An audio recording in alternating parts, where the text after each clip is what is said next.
The Sears catalogs from the 80s and early 90s were insane. They sold everything from toys to tools to clothes and more. Not only that, they were considered revolutionary at the time. That's because you could dial from your rotary phone to a customer service rep, place your order, and then bam, 3 weeks later, your boombox was on your doorstep. Or if you didn't mind waiting 4 weeks, you could fill out their order form, write a check for the amount needed, and drop it in the mailbox. This created even more excitement because you didn't know if your envelope actually made it to Sears. You also had no idea when your product was going to show up, or even if it was going to arrive at all, because we were dealing with the U.S. Postal Service. Even back then, there was a chance that Sears never received your order form or that your package mysteriously ended up in Siberia. Assuming it finally did arrive about a month later, it was a big family event, mainly because you forgot what you ordered, and by then, you and your family had picked out other things you wanted to order from the catalog so that the whole cycle started all over again. But let's backtrack to when the catalog first arrived at the family home. This was always an exciting family event. Kids would flip through the pages and circle the toys they wanted. Mom would go through and circle the clothes and home decor she wanted. And Dad, well, he was just down at the pub drinking a beer. But after he finished his beer, he would flip through the catalog and circle the tools he needed to build the shed that he wanted to put in the backyard so he could go out there and hide from his nagging wife. In our family, we never actually got the catalog, but my grandparents got it, and I would go over there and flip through the pages, circling the toys that I wanted, the shoes, the clothes, and even the terrifying bedspreads with the lace all around the edges. Because they sold so many things, these catalogs were always huge.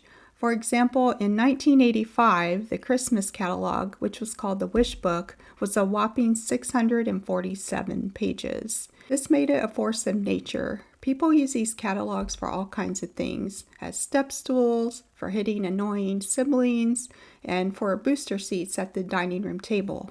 So the book with all the things in it became a thing in which you could use it to do other things. I was able to find some images from Sears catalogs from the 80s, so let's check them out and discuss it. First up, from the Sears 1980 Holiday Wish catalog, we have the Speak and Spell and other learning electronics. These were considered super high-tech back in the day. If you notice, the Speak and Spell sold for $58, which seemed kind of pricey for that time, but hey, it was the closest we had to personal computers. Next up, we have the AC/DC cassette recorder, another high-tech item, and this one also has the bonus of being named after a very popular 80s rock band. That was a joke. Then there were these electronic brain games. My cousin had the red one in the lower left, and I remember thinking it was the coolest thing ever.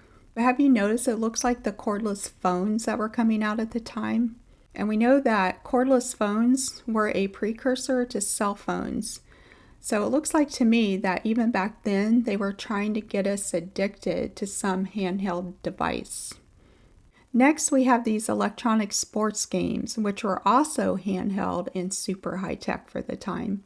I remember my brother and my cousin both had the football-themed ones, and I was so mesmerized by the little red dots on the screen that represented the football players.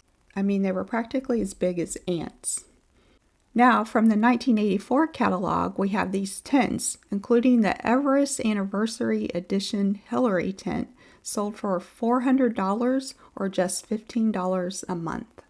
Say the name of that tent 10 times quickly. Strangely enough, $400 for a tent seems crazy expensive for that time.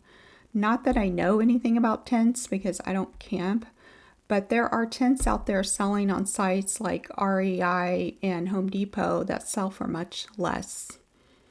But that's probably why they offered the $15 a month option, which was known back then as a layaway plan. Today there are apps for that. Next is the 1985 Christmas catalog, which again had 647 pages. Here they advertise accessories for Cabbage Patch Kids. Remember those? I never really got into them because I didn't want a product that mimicked something else that just pooped and cried all the time. Where's the fun in that? Then there were these Lego sets on steroids. They were called Omoggles, which probably came about because kids were like, oh my God, let's build a plastic plane and fly through the air like the kids in these catalogs. The last image I have from this catalog is another group of Lego wannabe products. With these, you could build things like plastic robots and miniature battleships. And I noticed the name of these products was Change, which makes a heck of a lot more sense than Lego. Like, what is a Lego? But then again, when was the last time a kid said to his mom, I'm going to go to my room and play with my changes? Now let's check out an image from a Sears catalog from the 90s. That is, the 1890s. Back then, the catalog was a mere 322 pages.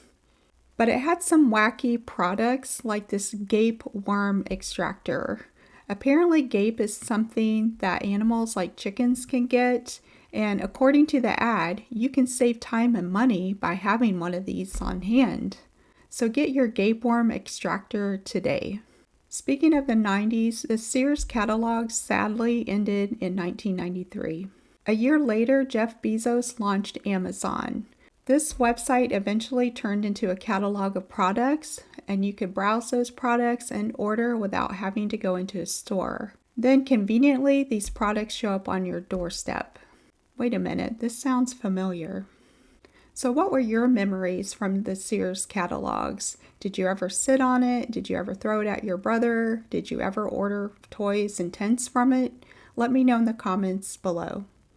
Well, that's all I have for you today. Thanks so much for being here. I hope you come back, and in the meantime, take care.